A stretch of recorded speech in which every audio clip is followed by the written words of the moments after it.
Wheaties presents Joel McCrea in Tales of the Texas Rangers. On stage tonight, transcribed from Hollywood, another in the Wheaties big parade of exciting half-hour presentations.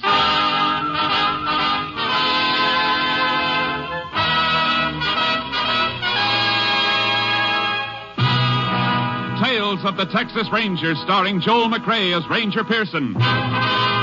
Texas, more than 260,000 square miles. And 50 men who make up the most famous and oldest law enforcement body in North America.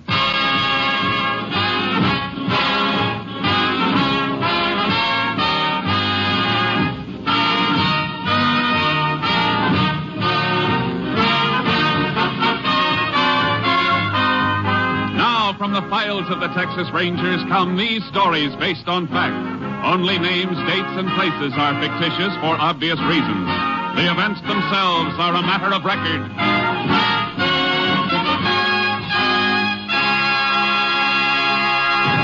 Tonight's case, the broken spur.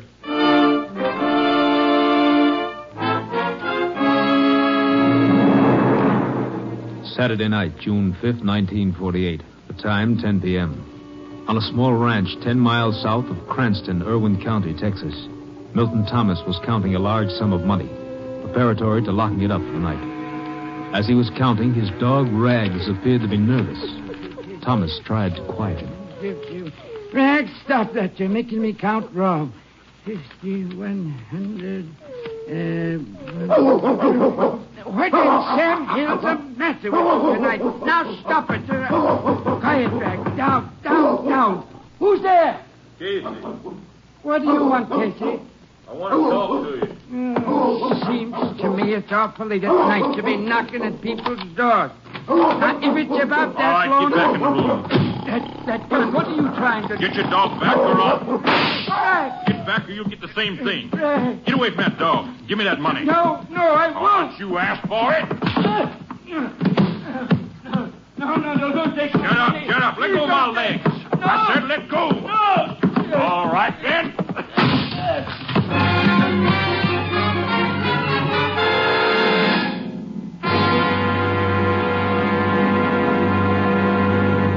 Tales of the Texas Rangers will continue in just a moment. If you've got a job to do tomorrow, partner, get your Wheaties. Sure, Breakfast of Champions is for you, just like it's for Ralph Kiner, pride of the Pittsburgh Pirates. You may not play ball for a living, but whatever your job is tomorrow, you can do it better on a better breakfast. And it's a better breakfast you're starting with Wheaties. There's a whole kernel of wheat in every Wheaties flake. Yes, whole wheat. Good, sound, whole wheat. Plump and ripe and bursting with vitamins and minerals and protein for your vitality, your energy, your working power. So tumble the Wheaties out of the package, pour on the milk, put on the fruit, pick up the spoon, and smile. You're eating good to be feeling good. Breakfast of Champions for people who are going places. Are you ready? Try 'em. See how Wheaties at 7 can help at 11.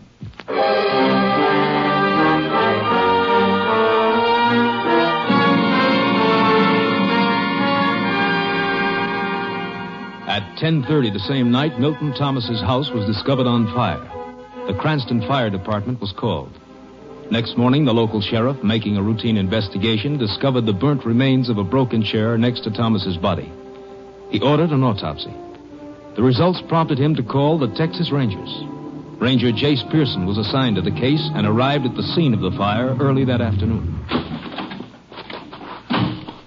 Well, howdy, Ranger. I'm Sheriff Taxon. Howdy. My name's Jace Pearson. Come on, I'll show you the house. Or what's left of it. All right, folks, step back, please. Shouldn't have all these people walking around here, Sheriff. Ruin any footprints there might be. I had my deputy here just a few minutes ago, Pearson. I sent him down to get some coffee. All right, folks, step back away from the house, all of you.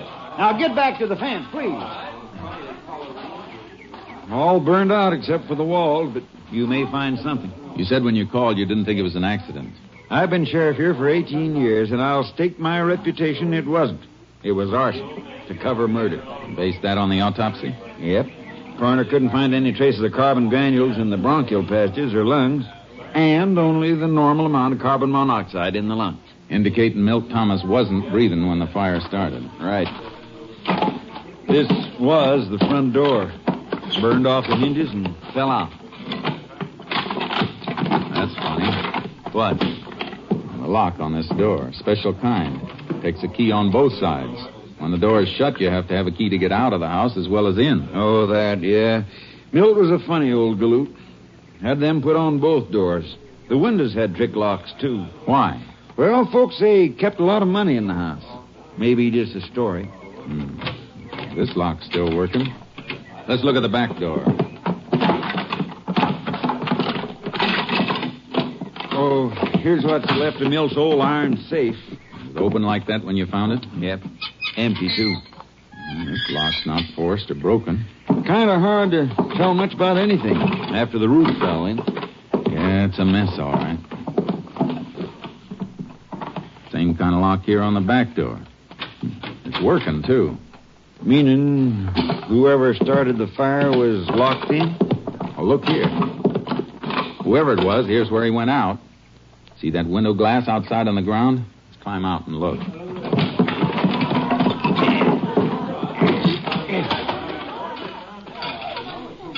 See? The heat didn't break it. It's not crazed. It was knocked out from inside. Then do you think the killer was trapped inside? Could have been, after he set fire to the place. How about footprints, Sheriff? Oh, there's thousands of them. Volunteer firemen tramping around all during the fire. Wait, here's something. Huh. Looks like a spur rowel. That's exactly what it is. Broken off a spur. Right below where the window was. Maybe busted off by a man jumping out the window with his tail feathers on fire? Maybe. I don't envy you none, Pearson. How come? Well, as a clue, the spur rowel's probably mighty important. But what, Sheriff? I was just thinking. There probably ain't over 10 million spurs in the state of Texas with rowels just like the one you got there in your hand. Well, your figure may be a little high, Sheriff, but I get your point. Hey, Jack. Yeah, what do you think you're doing, Jack? What's the matter, Sheriff? You know darn well what's the matter. I told you to keep back. I was just looking around. Well, stop kicking around those ashes. And the rest of you. That's evidence you're tramping on. We didn't mean no harm. Now listen, all of you. It's the last time I'm going to tell you. How'd you like it if we thought one of you was the criminal, coming back to the scene of the crime and deliberately trying to destroy evidence? Oh. Okay, then, get back or get off the property altogether. Books say that's generally not true, Sheriff. Huh? About the criminal in the scene of the crime. Happens only once in 1,000 times. Oh, I know it. I just want to throw a scare into him. I see. Oh, by the way, who was that fellow you were talking to? Him? His name's Casey. Jack Casey.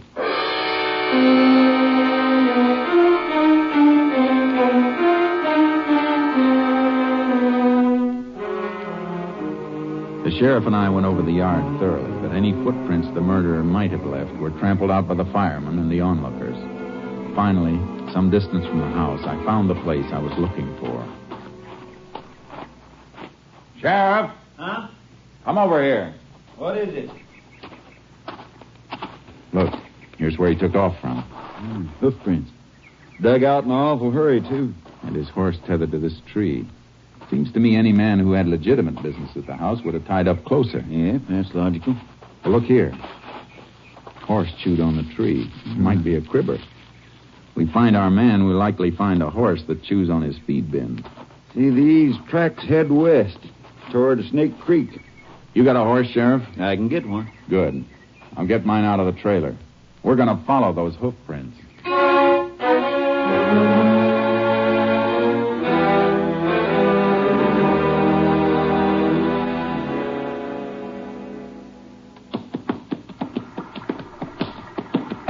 Hold it, Sheriff.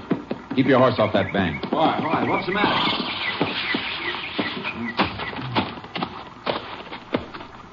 Boot prints. Good, fresh ones. Oh, I thought for a minute you'd seen a moccasin. This stream's full of cottonmouths. I'll take my kit and make some plaster molds of these prints. He dismounted here and led his horse across. Yeah, probably afraid of slipping on those flat, mossy rocks. Small foot, about size 7 or 8, I'd say. Odd track pattern, too. Not likely he was toting a heavy load. Probably a fat man. Fat? Yeah, look at his tracks. Deep, even in the dry places. I make tracks as deep as those, way over 200, but I ain't exactly fat. No, you're not fat, Sheriff. But what size boot do you wear? 11 and a half. You ever see a man your height make a footprint this small? Come to think of it, I don't suppose I ever did. Oh, wait a minute. That man who was poking around the ashes back at the house. Casey, was it? Yeah, Jack Casey. What about him? He's fat. Sheriff, was he driving a car or riding? Casey was riding his old paint mare. Say, she's a cribber. Then I'm going to need a warrant. As soon as I get this mold, I'm heading for town. Sheriff, either the books are wrong, or this Casey is 1 in 1,000.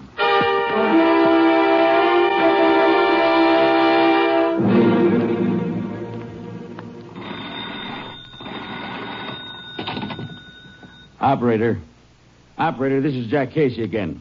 What about that call I've been trying to get through for the last hour and a half? Yeah, Money, Texas, the Delta Sawmill Company. I know it's Sunday, but somebody's bound to be... Who's that? Oh, Jack! What are you doing with that gun? Oh, it's you. Operator. Hello, operator. You said you'd call me back every 20 minutes. It was over half hour last time. Well, keep trying. Jack, who are you trying to call? And what are you doing with your shotgun? Leave me alone, Martha. Where you been since noon? You were supposed to meet me at the Tate's for dinner. I know it, but... Who's that? Who is it? Texas Ranger. What? Jack, what have you done? Put that gun away. Get in the back room. You ain't fixing to shoot him, are you? If I have to. Jack, don't do it. Please, Jack, don't be... Hold it, Ranger. Stay where you are. Put that gun down, Casey. You're not coming in here. I got a warrant here says I can. And I am. Jack, put it down. Let go of that barrel. Grab it, Ranger. Give me that. You all right, ma'am? Yeah, I'm all right. Shotgun's a nasty thing to carry around cocked. I'll just take this. I want to look around a little. That's your bedroom? Yeah. Come on. That paint mare outside yours? Yes, it is. Are these your boots? Mm-hmm. How'd you break this spur? Huh? Well, I didn't know it was broken. I'll take these boots along. You want me to get it, Jack? No. Isn't somebody going to answer it? Yeah, sure. Hello? What? Never mind, cancel it. You better come along with me, Casey. What's this all about, Ranger? Where are you taking Jack? He thinks somebody killed Milt Thomas. To be exact, he thinks I did. No. You seem to know some of the answers. Some of them. Before we go, Ranger, I'd like to ask you one question. Sure. What time did this so-called murder take place? About 10 o'clock last night. 10 o'clock? What, that's I'll when we were... handle this, Martha. Suppose I can prove where I was last night. We're just as anxious to prove a man innocent as guilty, Casey. Do you have any witnesses? About 300 of them. At 10 o'clock last night, I was sitting in the Cranston High School auditorium watching my niece graduate.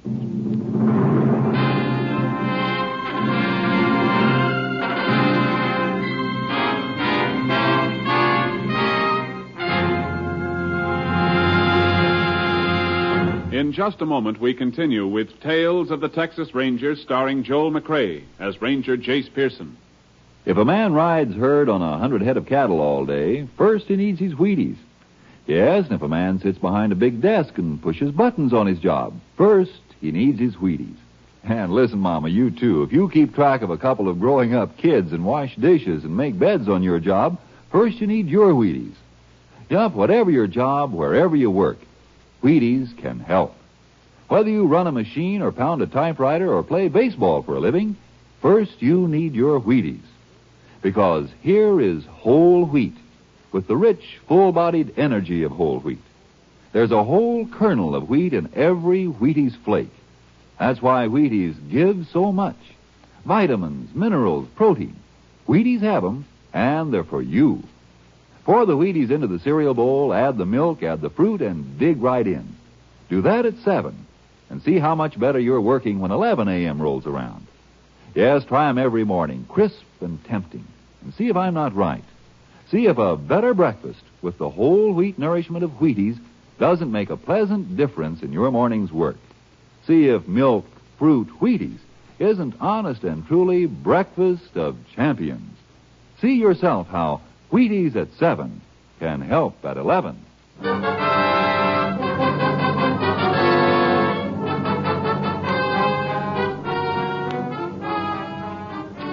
Casey stuck to the alibi that he'd been at the graduation the night before, but I already had enough evidence to take him in. While the sheriff was out asking questions around town, I tried to break down Casey's story. I tell you I was there. All right, take it easy, Casey. Let's assume for a minute you were. And how do you count for the boot prints made by your boots and found near the scene of the crime? Lots of people wear boots. Could have been anybody. I'm afraid not. You see, I made plaster casts of those prints, and the boots, the ones you admitted were yours, matched the prints to the last nail mark. Well, I've tramped around this part of the country a lot of times. They could have been old prints. These were fresh prints. Well, what about it? I don't know. All right, then. What about the rowel we found just outside Thomas' house? One broken off your Spur. I don't know anything about that either. There's no point in withholding information, Casey. You know we'll find out about it sooner or later. How you doing, Pearson? Casey decided to come clean? Not yet. What about the niece, Sheriff? The neighbors say she and her family left on a vacation early this morning. You know anything about that, Casey? No. Too bad. Because I've had several interesting chats. Casey, I've just talked to 4 people who were at the graduation exercises last night. 4 people who know you. And not one of them remembers seeing you there. I was at the high school last night, I tell you. Casey, the sheriff's talked to 4 people who didn't see you. Well, who did? I don't know. It was dark in the auditorium. Didn't you speak to anybody? No. Thing had already started. And... wait a minute. Yeah. I talked to one of the ushers. What was his name? Wasn't a him, it was a her. One of the high school girls. She was wearing a long pink dress. Sheriff, who's the principal of the high school? Mr. Schott. Warren Schott. All right, lock Casey up.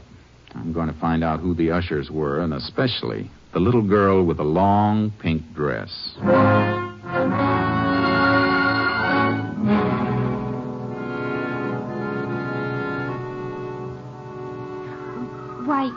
Why, yes, sir. I remember Mr. Casey being there with Mrs. Casey. Are you sure, LMA? This is very important. Well, sure, I'm sure. They came in late and had to wait until the invocation was over. And then he asked for an aisle seat. He said he couldn't climb over people. He's so... well, you know. Yeah, I know. And he didn't leave at any time during the exercises? Not until near the end.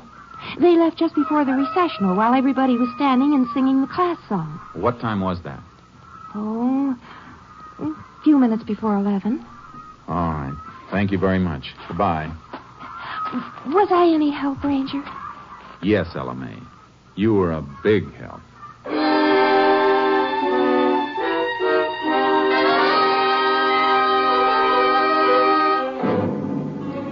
I was stuck. It looked like I was going to have to release Casey. Then I remembered something. The phone call that came in while I was out at Casey's place. The one he'd been reluctant to answer. I dropped by the Cranston telephone office.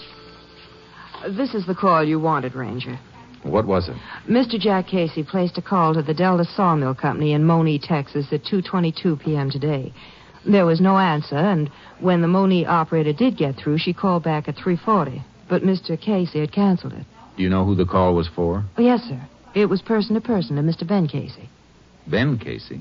Mr. Jack Casey's son. Son? Well, do you know him? I used to. When?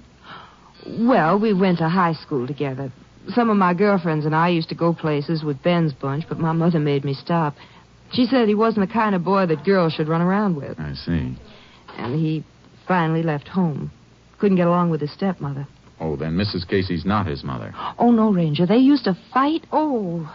Go on. This may be very important. Well, I heard that she and Ben fought all the time, and then one day after they had a big fight, Ben packed up and left. Well, when was this? I reckon it was a couple of years ago. He went down to Moni then and got a job at that sawmill there. What does this Ben look like? He's a spitting image of his father and just as fat, too. Have you seen him lately? I saw him at the bus station. His father came and picked him up. When? Let's see, day before yesterday. Friday.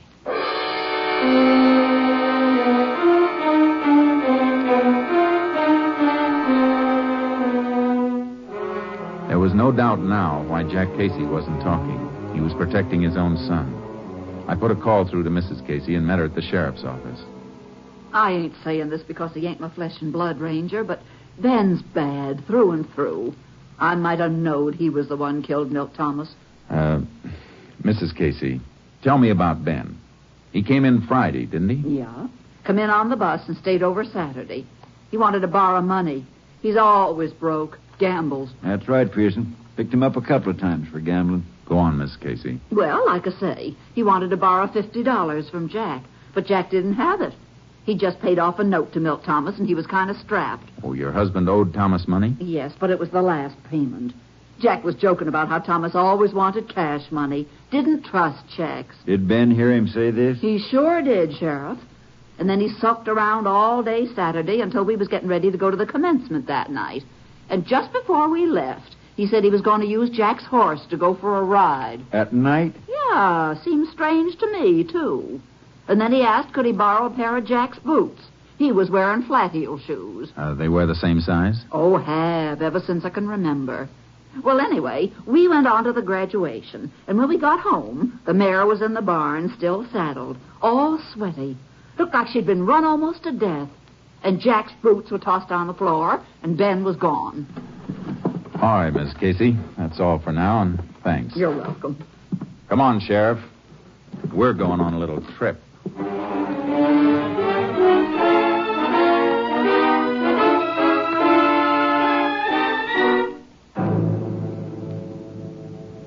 Sheriff Taxon and I piled into my car and headed for Moni. As soon as we got out on the highway, I put in a call to my headquarters.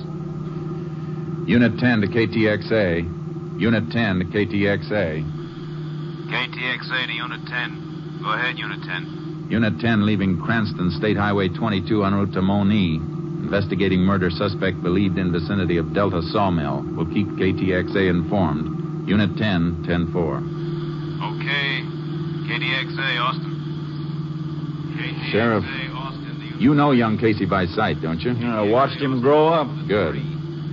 If he's gone and we have to comb for him, I don't want to turn up the wrong fat man again. Oh, you'd know him now, after seeing his father. Except for age, they're the same. You mean except for age and the fact that the young one's a murderer?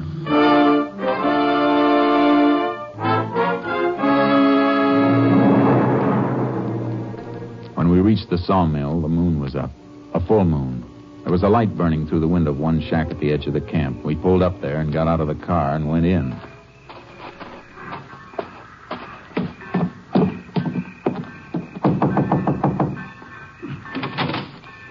Well, howdy, Ranger, Sheriff. All right. We're looking for a man named Casey. Ben Casey? Yeah, you're on? I don't know for sure. Sleeps in a big bunkhouse down the line. Which bunk? I'll show you if you like. Fine.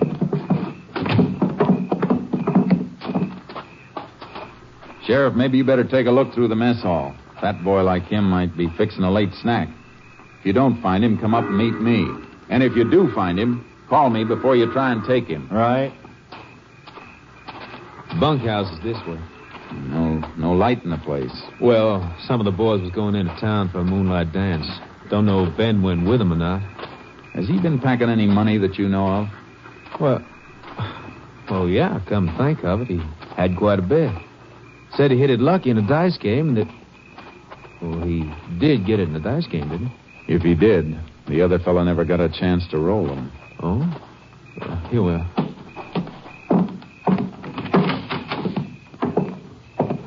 I'll light this lamp for you. Ben sleeps in that third bunk on the right. Thanks. I'll wait for him. All right, I'll get back to my books and just entering a shipment that's being hauled out tonight. That's why you found me working. Go ahead. But if you see Casey, don't mention I'm here. The foreman went back to his shack, and I ripped Ben Casey's bunk apart. There was nothing in the bunk or the covering. I dragged the footlocker out from underneath and was bending over it when... Go on, Ranger. Up with it, and don't turn around. They're up. What are you doing here? If you're Ben Casey, you know what I'm doing. This is the end of the road, boy. I'll take that lantern. I'd be careful with that, Ben. Remember what happened the last time you dropped a lantern? You're pretty smart, ain't you, mister? But I'm smart, too. Here's a present for you.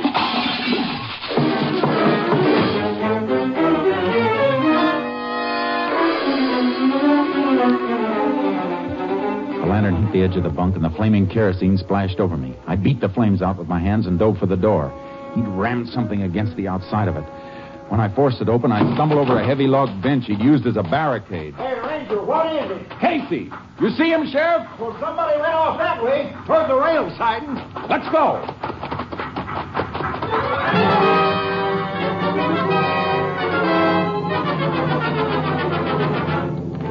We spotted him swinging up the side of a flat car as the train hit the main line and started to roll. We grabbed onto one of the last cars and scrambled to the top and started to work our way forward. There he is, about 5 cars ahead. I can't see him. Kerosene scorched my eyes. He can see us all right. He's shooting. Drop flat. We'll crawl up on him. He can't go any farther than the length of the train. There he goes. He's jumping. I see him. I'm going after him. Well, I'm coming with you. He's breaking through the wheel.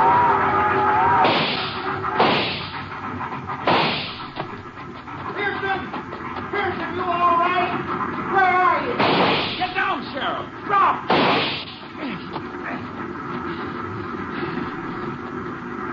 Can you see him? No, but he's close. About 10 yards in, not moving. Keep low. We're silhouetted good against this clearing.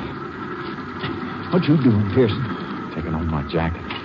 See if you can find a stick about 5 feet long. Well, here's a dead branch. This do? Fine. Give it to me. What you fixing to do? I'm going to put this branch through my coat sleeves like this. Here. When I tell you, hold it up. I get it. Something for him to shoot at, huh? Right.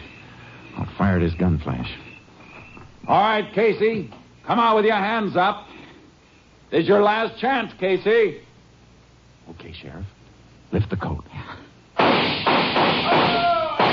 You got him. Come on. Don't shoot, Ranger. Don't kill me. Oh, please give me a chance.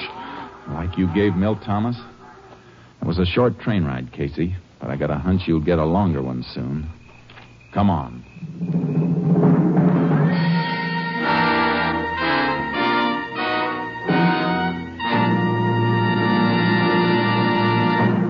Ben Casey confessed to the murder of Milt Thomas. On August 2nd, 1948, he entered Huntsville Penitentiary. His sentence, life imprisonment.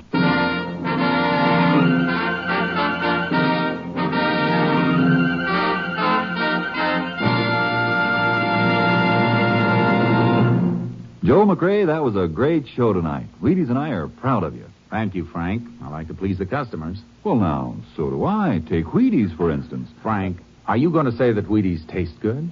Well, yes, I was going to touch on that. And are you going to say that Wheaties are good for people? Yes, I was going to say just that. Anything else? Well, no, I guess that just about covers it, Joel, except... Except telling people to get some. That's it. How'd you know? Well, that's easy, Frank. I'm a Wheaties eater myself. You hear that, folks? You, too, can be a Wheaties eater. As early as tomorrow morning. Breakfast of champions, you know. Get some. Next week, Joel McCrea in another authentic reenactment of a case from the files of the Texas Rangers. This story was transcribed and adapted by David Bruce and was produced and directed by Stacy Keach. Hal Gibney speaking. And this is the Wheaties man, Frank Martin, inviting you to listen Monday night to Frank Lovejoy and Night Beat on the Wheaties Big Parade. See you then.